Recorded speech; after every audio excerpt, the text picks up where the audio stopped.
आज की इस वीडियो में हम लोग बात करने वाले हैं कि लास्ट के 1 मंथ में कैसे प्रिपरेशन करनी है, आपको कितने टेस्ट देने हैं, नहीं देने। तो मेरे साथ मेरी एक जूनियर है, तो हम सबसे पहले उसका इंट्रोडक्शन लेंगे and then we will discuss that how she prepared specially in her last month, जो कि सबसे इंपॉर्टेंट होता है किसी के भी प्रिपरेशन में। तो अगर लास्ट मंथ को आप किस तरह से यूटिलाइज करते हो और नहीं यूटिलाइज करोगे तो फिर क्या क्या कॉन्सिक्वेंसेज आपको देखने को मिल सकता है। सो ओके, सो या Aditi, first introduce yourself. So first of all, good morning, good afternoon, whenever आप सब ये वीडियो देख रहे हैं. I'm Aditi. I scored 682 marks in NEET 2024 और I took admission in Bhagalpur this year, JNNM Bhagalpur. तो तुमने प्रिपरेशन कहाँ से की थी नीट के लिए? तो मैम मेरी प्रिपरेशन मोस्टली क्योंकि मेरा फ्रेशर अटेम्प्ट था, तो मेरी प्रिपरेशन ऑनलाइन कोचिंग के वाया आकाश से ही थी. तो ये तुम्हारा फर्स्ट ही अटेम्प्ट था? Yes ma'am. और ये फर्स्ट अटेम्प्ट में तुमने नीट क्लियर किया with 682 marks. That's great, it is biggest achievement guys. So yeah, तो तुम्हारी प्रिपरेशन की जर्नी में कभी ऐसा लगा कि सिलेक्शन नहीं होगा? मतलब ऐसे बहुत सारे बच्चों को डाउट आते हैं ना कि पता नहीं सिलेक्शन होगा या नहीं होगा, कितने भी मार्क्स आ रहे हो टेस्ट में, ये एक डाउट तो रहता ही है और डर लगा रहता है। तो ऐसा तुम्हें कभी लगा? आई थिंक ये एक सेल्फ डाउट तो सबकी जर्नी का हिस्सा होता है, क्योंकि इन दी एंड आप कितना भी अच्छी तरह से या सही तरह से चल रहे हो, आप अपना प्रिपरेशन तब तक पूरी तरह से नहीं देख पाते जब तक एक्चुअली वो एग्जाम एक्चुअली लिख के नहीं आ जाते. तो वो चीज़ तो हमेशा लगता था. इवन एग्जाम से 2 महीने पहले या जब बोर्ड्स का टाइम चल रहा था, जब एक्चुअली बोर्ड्स हम लोग दे रहे थे, तो उस टाइम ये चीज़ सबसे ज्यादा हिट करती थी कि अभी मतलब बोर्ड्स पे फोकस करें या नीट पे करें, नीट को कैसे बैलेंस करें, बिकॉज टेस्ट भी चल रहे थे और बोर्ड एग्जाम्स का भी प्रेशर था, तो वो छोड़ नहीं सकते. तो उस टाइम पे ये डाउट आता था दिमाग में कि मतलब नहीं होगा, लेकिन उससे निकलने का यही है कि आप अपनी प्रिपरेशन बस बेस्ट रखें. तो तुमने ये कैसे मैनेज किया कि तुम्हारा बोर्ड्स भी होने वाला था और उसके जस्ट कुछ महीने बाद तुम्हारा नीट का पेपर होने वाला था? तो बोर्ड्स के बाद तुमने कैसे अपनी प्रिपरेशन कंटिन्यू रखी? जैसे कि भी बहुत सारे ऐसे फ्रेशर बच्चे हैं जिन्होंने बोर्ड्स दिया है अभी रिसेंटली एंड अब 1 महीने बाद उनका नीट का एग्जाम होने वाला है, तो उन्हें ऐसा क्या तुम टिप्स देना चाहोगी और तुमने किस तरह से मैनेज किया अपने टेस्ट, अपने रिविजन, सब कुछ अच्छे से डिटेल में इसके बारे में बताना। एक्चुअली अपने बोर्ड्स की प्रिपरेशन में ही आपका काफी सारा सिलेबस, ऑलमोस्ट हाफ सिलेबस आप रिवाइज कर लेते हैं, बिकॉज इन दी एंड चीज ये है कि आपका जो 11th 12th का सिलेबस है वो नीट में आना है, जस्ट ओनली 12th का वो बोर्ड में आता है. तो हाफ सिलेबस तो वैसे भी आपने कुछ हद तक बोर्ड एग्जाम के लिए रिवाइज किया होता है. बोर्ड्स के टाइम पे प्रिपरेशन मतलब पूरी तरह से मैंने नीट की नहीं ड्रॉप की थी, लेकिन हाँ फोकस थोड़ा सा बोर्ड्स पे शिफ्ट हो गया था. तो उसके बाद मैंने अपना फोकस वापस से नीट पे शिफ्ट करने के लिए, क्योंकि लास्ट का ऑलमोस्ट 1 मंथ 10 दिन बचे थे, कुछ 40 दिन हमारे एग्जाम से पहले बचे होंगे. तो मैंने उस टाइम पे मैक्सिमम टेस्ट देने की कोशिश की थी कि मतलब जितने फुल सिलेबस टेस्ट हो सके या पार्ट टेस्ट भी हो सके, जितना कोचिंग प्रोवाइड करा था. नहीं तो टेलीग्राम वगैरह पे बहुत रिसोर्सेज हैं, वहाँ से फुल सिलेबस टेस्ट आराम से मिल जाते हैं दूसरी कोचिंग्स के भी. तो मैंने उन्हीं को यूटिलाइज करते हुए अपनी प्रिपरेशन को ट्रैक पे वापस मतलब लाया था कि बोर्ड्स के मोड से हट के थोड़ा नीट के ऊपर वापस फोकस किया जाए. सो वही मैं सब मतलब तुमने अपनी बोर्ड्स के टाइम पे अपना नीट का पेपर भी लगा ही रही थी कंटिन्यूअसली? हाँ, वो नहीं छोड़ी थी तुम? नहीं, वो चीज छोड़ना मतलब वो चीज ऑब्वियसली कम हो जाएगी, उतना मेंटेन नहीं कर पाएगा कोई भी, मैं भी नहीं कर पाई थी. लेकिन एटलीस्ट ये आप कोशिश कर सकते हैं कि हर 3-4 दिन में, नहीं तो एटलीस्ट एक वीक में एक फुल सिलेबस टेस्ट तो दे देना चाहिए.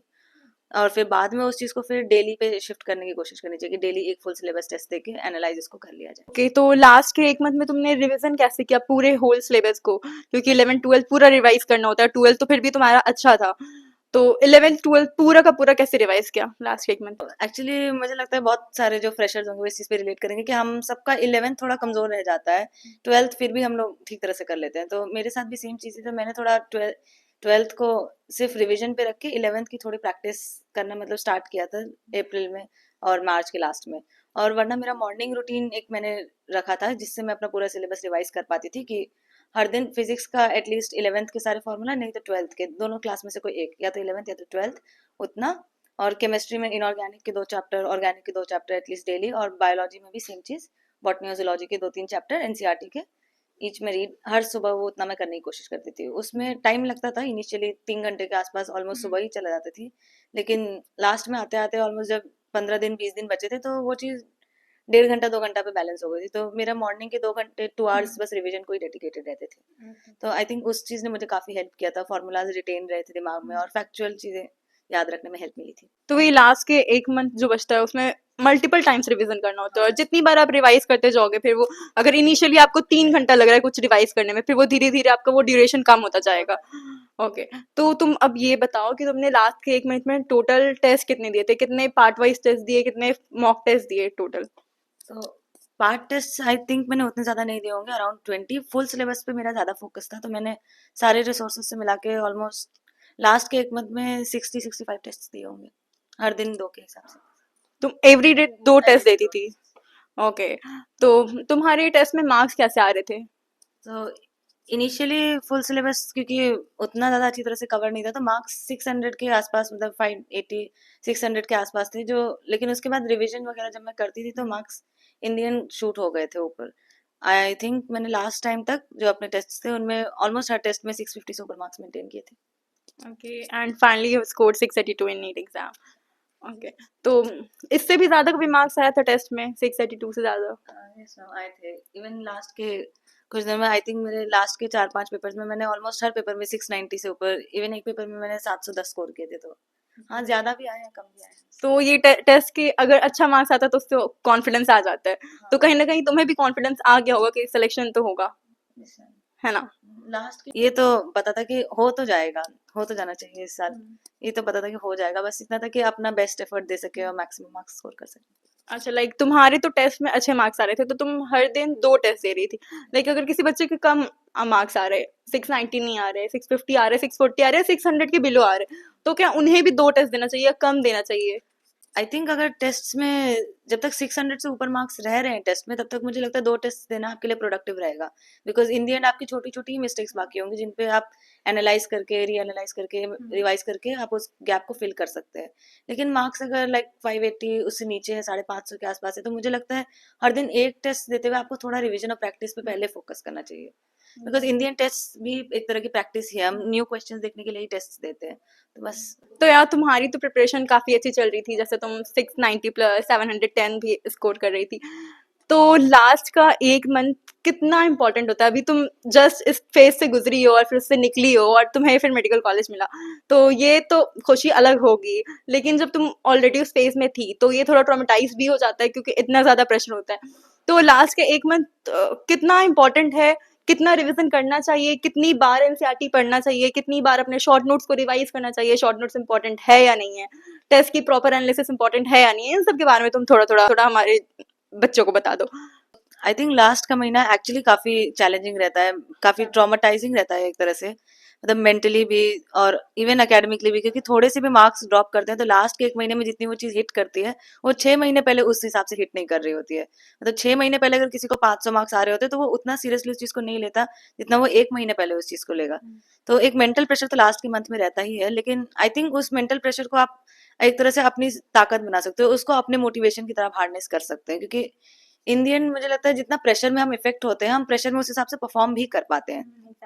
तो लास्ट का 1 मंथ, क्योंकि नीट की तैयारी जो है वो मोस्टली हम लोग 11th से स्टार्ट करते हैं, जो भी लोग स्टार्ट करते हैं 11th से, नहीं तो मोस्टली लोग 12th से तो कर ही देते हैं स्टार्ट। तो इट्स लाइक अ मैराथन, और मैराथन में जैसे लास्ट का लैप सबसे इंपॉर्टेंट होता है, चाहे आपने इनिशियली थोड़ा खराब भी किया हो, लास्ट का लैप जैसे एक मैराथन में इंपॉर्टेंट होता है, नीट की तैयारी में भी लास्ट का मंथ वैसे ही इंपॉर्टेंट है।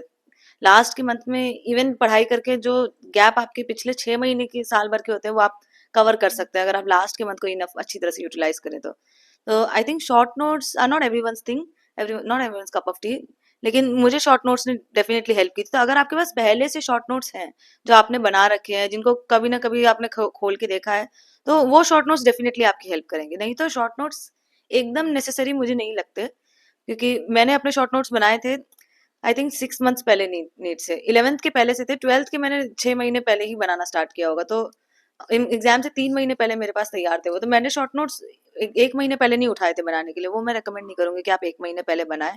नहीं तो आजकल तो ऑनलाइन भी काफी शॉर्ट नोट्स, फॉर्मूला शीट्स, ये सब रिसोर्सेज मिल जाते हैं, वो भी ठीक रहते हैं। तो इन दी एंड सबको अपने हिसाब से आई think short notes is a very important part of your preparation, क्योंकि मैं हमेशा हर वीडियोस में बोलती हूँ कि शॉर्ट नोट्स सबको ही बनाओ, क्योंकि शॉर्ट नोट्स से आप बहुत ही क्विकली रिवाइज कर पाते हो। जितना आप अगर अपनी एनसीईआरटी पढ़ने के बैठोगे तो आधा घंटा 40 मिनट तो लग ही जाएगा, लेकिन वही अगर आप शॉर्ट नोट्स बना के रखे हुए और उसको बार बार रिवाइज कर रहे हो तो ऑब्वियसली हर एक पॉइंट भी आपका कवर हो जाएगा और फिर आपकी रिविजन भी अच्छी हो जाएगी। तो ये मैं भी हमेशा अपने हर बच्चों को बोलती हूँ कि शॉर्ट नोट्स बनाओ, और वो पहले से बना के रखने वाली चीज होती है। अगर लास्ट के 1 मंथ में तुम ये बना रहे हो तो फिर कोई बहुत ज्यादा फायदा नहीं होगा, बहुत ज्यादा तुमको ड्रास्टिक चेंज नहीं दिखने को मिलेगा तुम्हारे टेस्ट के मार्क्स में। तो वो है कि शॉर्ट नोट्स आपको पहले से बना के रखना है। अगर अभी भी आपको ऑनलाइन कहीं पे मिल जा रहा है, कहीं भी प्रिपेयर्ड मिल जा रहा है जहाँ पे आपको एफर्ट्स ना करना पड़े, टाइम आपका ना वेस्ट हो, तो आप उससे भी अभी भी कर सकते हो। तो शॉर्ट नोट्स इज इम्पोर्टेंट। हाँ, शॉर्ट नोट्स स्पेशली जहाँ पे आपको फॉर्मूलाज याद रखने की हम्म। जरूरत है, वहाँ पे तो शॉर्ट नोट्स डेफिनेटली इंपॉर्टेंट है। जैसे फिजिकल केमिस्ट्री एंड फिजिक्स में तो शॉर्ट नोट्स डेफिनेटली वहाँ पे इंपॉर्टेंट है, तो उतने की तो मेरे पास भी थे। बायोलॉजी में I don't think short notes के को ऑप्ट करना चाहिए। बायोलॉजी में आई थिंक जितना हो सके उतना एनसीईआरटी पे ही स्टिक करना चाहिए, और कोई अलग रिसोर्स की ज़रूरत भी नहीं है और जाना भी नहीं चाहिए। और इनऑर्गेनिक की जहाँ तक बात है वो भी बायोलॉजी की तरह है, एनसीईआरटी से स्टिक करना इनफ रहता है। और अब तो सेम चीज़ ऑर्गेनिक के भी बारे में बोली जा सकती है, क्योंकि अब इवन ऑर्गेनिक भी एनसीईआरटी से बाहर नहीं स्ट्रे करता है यूजुअली। फिजिक्स के बारे में अगर तुम कुछ बता सको। आई थिंक फिजिक्स बहुत सारे हम नीट एस्पिरेंट्स के लिए एक पेन पॉइंट होता है। फिजिक्स काफ़ी लोगों की उतनी ठीक नहीं होती, मेरी भी। मैं नहीं बोलूँगी फिजिक्स मेरा वर्स्ट सब्जेक्ट था, लेकिन हाँ फिजिक्स एक टाइम तक के लिए पेन ज़रूर था। तो फिजिक्स के लिए मैं यही बोलूँगी कि फिजिक्स में जो तैयारी आपने पहले से की होती है वो काफ़ी फ्रूटफुल रहती है। जब आप लास्ट में जाके अपने फिजिक्स के फॉर्मूलाज एंड ऑल रिवाइज करना शुरू करते हैं, टेस्ट देते हैं, न्यू क्वेश्चंस देखते हैं, तो जो चीज़ें आपने पहले से की होती है वो काफ़ी हेल्प करती है। लेकिन इन दी एंड अगर आपने पहले उतनी प्रैक्टिस नहीं भी की है, तो प्रैक्टिस आप लास्ट मंथ में भी कर सकते हैं फिजिक्स की, अगर आप सिलेक्टिव प्रैक्टिस कर पाए। तो अगर आप न्यू क्वेश्चंस ढूंढ के उनके हिसाब से प्रैक्टिस कर पाए, तो आप अपनी प्रैक्टिस के गैप्स जो हैं वो लास्ट मंथ में भी फिल कर सकते हैं। लेकिन लास्ट मंथ में कॉन्सेप्चुअल गैप्स तो फिजिक्स के इन दी एंड नहीं फिल किए जा सकते उस हिसाब से। ठीक है, तो लास्ट मंथ में जैसा कि अदिति ने बताया कि तुम्हें शॉर्ट नोट्स अगर तुमने पहले से बना के रखे हैं तो वो सब पे ध्यान देना ही है, अपना रिवीजन बार बार करना है। एंड एनसीईआरटी ही पढ़नी है बायो के लिए, स्पेशली इनऑर्गेनिक के लिए, और ऑर्गेनिक के लिए भी एनसीईआरटी ही पढ़नी, क्योंकि एनसीईआरटी के बाहर नहीं आता है ज़्यादा कुछ। और ये लास्ट के एक मंथ में तुम जितना टेस्ट दोगे उतना ही तुम्हारे लिए फ़ायदा होगा, क्योंकि जितना तुम टेस्ट दोगे उतने ज़्यादा नंबर ऑफ क्वेश्चन का एक्सपोजर तुमको हो पाएगा। जितने क्वेश्चन तुमने पहले नहीं सॉल्व किए होंगे, नए नए क्वेश्चन तुमको देखने को मिलेंगे, और जितना तुम टेस्ट देते जाओगे क्या आप तो उसमें से कोई क्वेश्चन नीट के एग्जाम में आ जाए।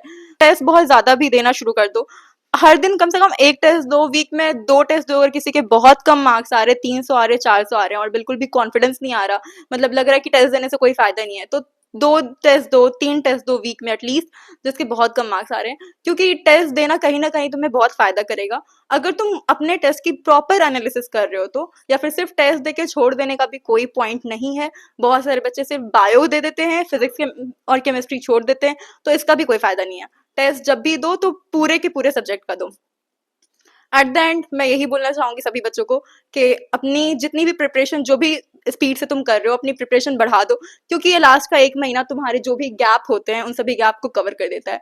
तो okay, at the end Aditi Vyas, congratulation to you. ठीक है, एंड लास्ट में अगर तुम थोड़ा कुछ टिप्स देना चाहो तो दे दो। तो आई थिंक इस टाइम में मैं सभी नीट एस्पिरेंट्स को यही बोलना चाहूंगी कि हैंग इन देयर, ये टाइम खत्म हो जाएगा।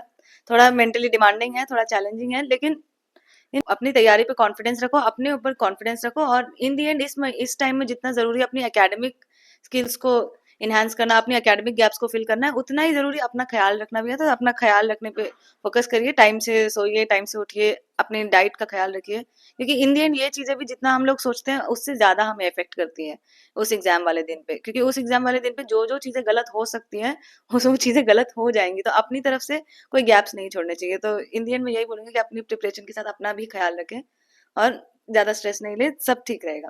Thank you. हाँ एग्जैक्टली, बहुत स्ट्रेस नहीं लेना, अपनी फैमिली के टच में रहो सब कोई, तो ठीक है। अदिति, बहुत अच्छा लगा तुमसे मिल करके, और बहुत अच्छा लगा जिस तरह से तुमने सभी बच्चों को मोटिवेट किया और अपनी जर्नी बताई, प्रिपरेटरी फेज को बताया, और लास्ट के एक मंथ में क्या करना है, कैसे प्रिपरेशन करनी है, इन सब चीज़ों से रिलेटेड जो हमने बात की। तो thank you so much for coming. Like the video, please do like, comment and subscribe, and thanks for watching.